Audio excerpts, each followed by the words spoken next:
오늘은 여호수아 15장 뒷부분, 제목은 유다 지파의 성읍들이라는 제목으로 함께 은혜를 나누겠습니다. 오늘 본문은 참 어려운 단어가 많이 나옵니다. 발음하는데 많이 어려우셨죠? 지난주에 종말 특강, 2단 특강을 다 기억하실 텐데요.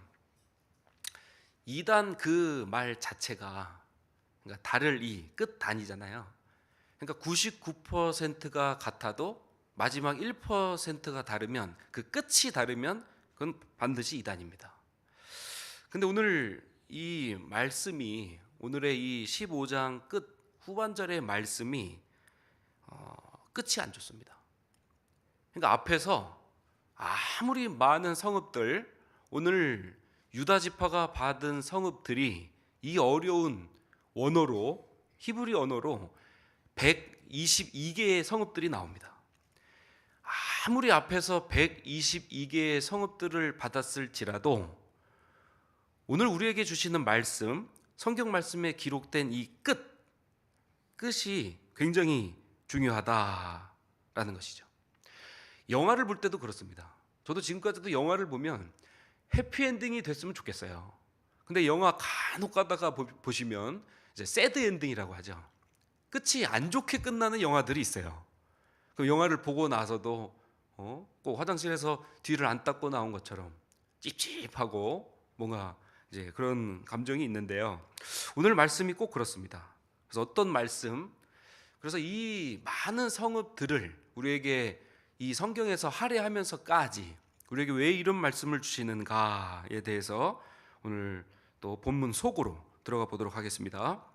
오늘 처음에 20절 말씀, 유다 자손의 지파가 그들의 가족대로 받은 기업은 이러하니라, 이렇게 이야기를 하면서 유다 지파가 차지한 122개의 성읍들을 이제 발음하기도 어려울 정도로 나열하고 있습니다.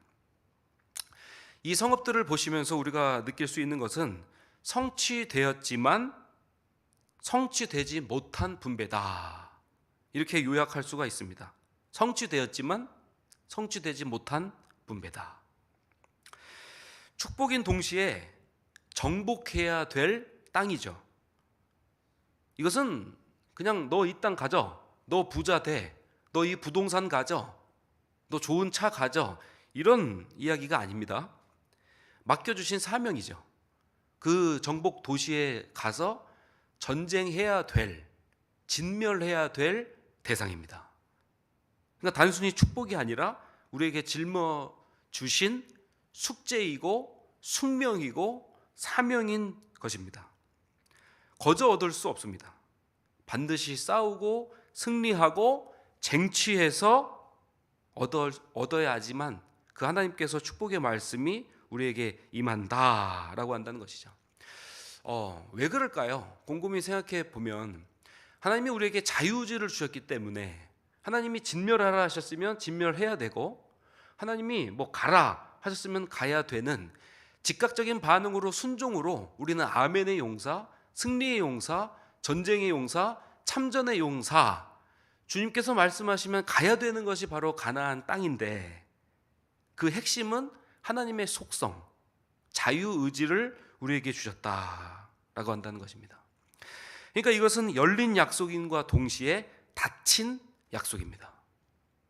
그 자유의지를 통해서 하나님이 진멸하라고 하셨을 때 진멸할 것인가, 아니면 요즘 세상은 주제가 공존이잖아요. 주 키워드가 요즘 세상은 인권입니다. 우리나라를 감싸고 있는 주제가 인권으로, 공존으로, 세상에서 말하는 평화로 둔갑한 채 하나님의 말씀을 불순종하는 자유의지를 행할 것인가. 그래서 열린 약속인과 동시에 닫힌 약속인 것이죠. 얼마 전에 특세를 했습니다. 2025년 하나님 나라라는 주제를 가지고 특세를 했습니다. 그 특세는 열린 약속일까요? 닫힌 약속일까요? 특세가 아니라도 지금 이 자리에 오신 분들은 늘 축복이 열려 있습니다. 365일 새벽 예배를 오시는 분들은 특세가 아니죠. 그 축복이 열려 있고 열린 약속 속으로 우리가 들어온 줄 믿습니다. 가나안 땅에 정복해라. 122개의 성읍을 너에게 주겠다. 유다 지파가 되어라. 열린 약속이에요. 근데 이 예배 속으로, 말씀 속으로, 순종 속으로, 기도 속으로 들어온 우리가 그 열린 약속을 받을 수 있다라는 것이죠. 열린 약속을 준비하면서 특세 개근자들을 위해서 좋은 선물을 준비했습니다. 저도 청년부를 담당하고 있는데요.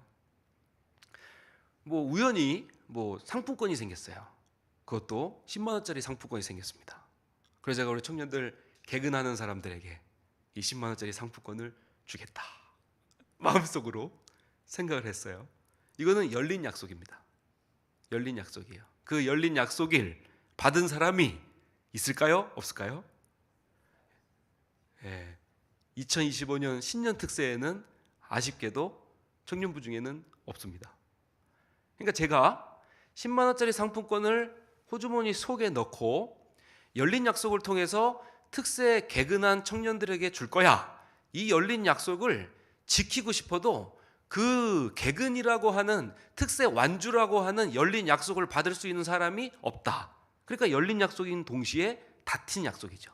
오늘 유다 지파가 꼭 그렇습니다. 이것을 총신대 문병호 교수님은 운명론과 예정론을 대해서 설명하시면서 이렇게 얘기했어요. 운명론은요, 감나무 밑에서 감 떨어지기를 기다린다고 합니다. 그래서 감이 떨어질 운명이야, 아니면 나는 감을 못 먹을 운명이야, 이게 운명적으로 정해졌다는 거죠. 그래서 그 때와 시를 알기 위해서 사주팔자를 봅니다. 그런 학술이 많이 발달이 돼 있죠. 그리고 장소, 그 감이 떨어질 그 장소, 명당이라고 하죠. 명당 장소를 찾기 위해서 운명론은 열심을 냅니다. 근데 이제 문 교수님의 예정론을 들여다보면요, 하나님이 창조하셨으니 우리도 창조 의지가 있다. 우리도 창조적인 생명력이 있다. 그래서 감나무 밑에서 아 하고 벌리지 않고요, 우리는 우리의 자유의지를 통해서 사다리를 만듭니다. 사다리를 만들고 감나무에 대고 올라가서 그 먹고 싶은 감을 그 많은 감 중에 골라서 따서 내려와서 씻어서 감을 먹게 된다. 이게 우리 예정론이라고 한다는 것입니다. 이 정복 전쟁도 마찬가지입니다.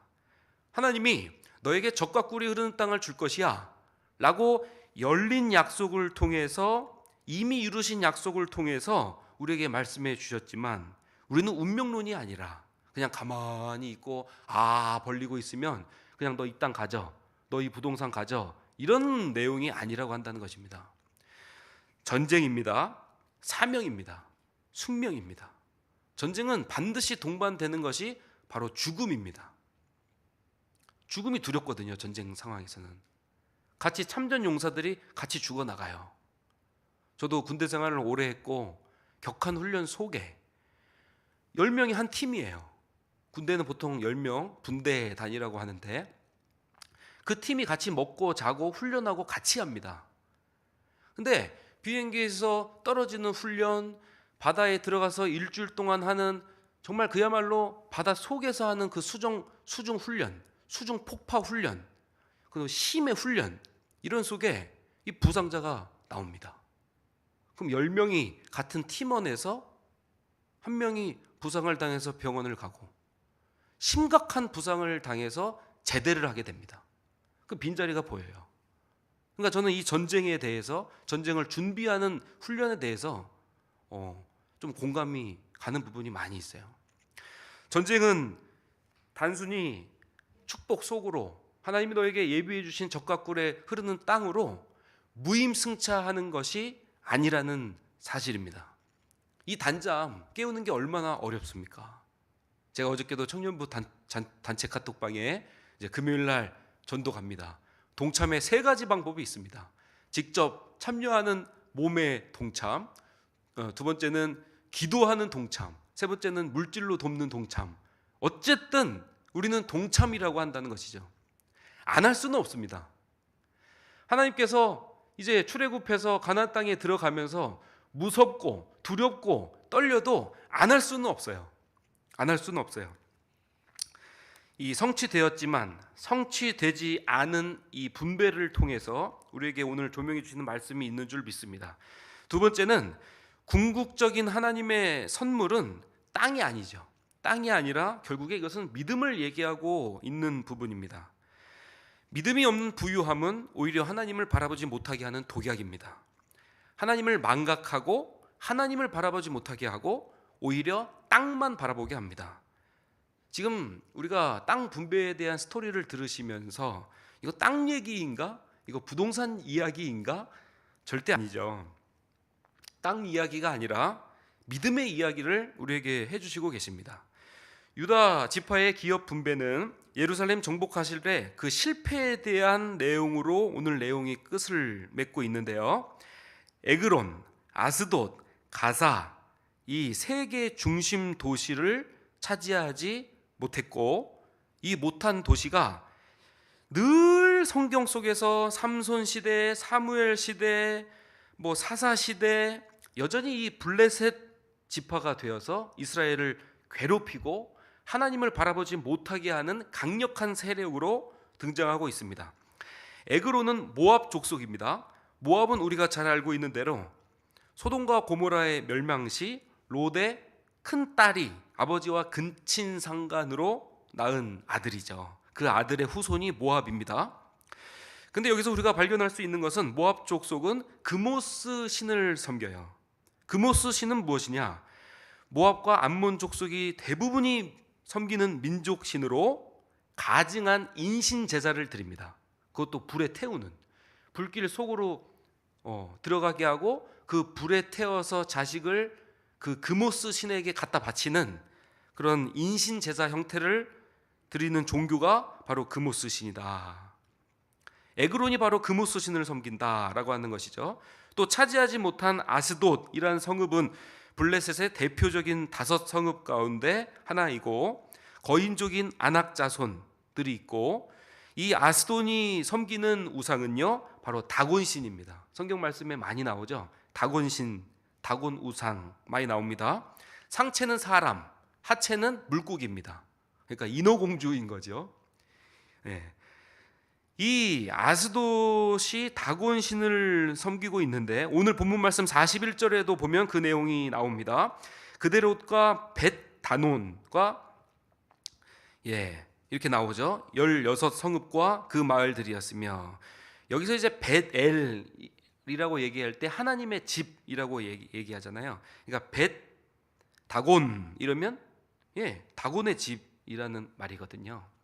그러니까 지명을 그렇게 쓸 정도로 우상 숭배에 대한 기록이 남아있다라고 한다는 것이고, 가사는 우리가 너무나도 잘 알고 있죠.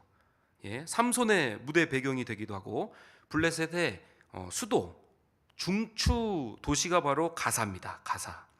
근데 이 블레셋을 영어식으로 표현하면 어떻게 우리가 발음할 수 있습니까? 바로 팔레스타인이죠. 그러니까 계속해서 지금도 전쟁의 소용돌이의 핵으로 대두되고 있는 그 팔레스타인이 바로 블레셋이라는 지명을 쓰고 있다라고 한다는 건데요. 이 블레셋은 3가지 신, 다곤 신, 그다음에 다산의 여신인 아스다롯, 그리고 파리 모양의 우상인 바알세불, 이렇게 3가지 우상을 섬기는 대표적인 하나님을 섬기지 못하게 막는 세력이 바로 블레셋, 팔레스타인이라는 것입니다.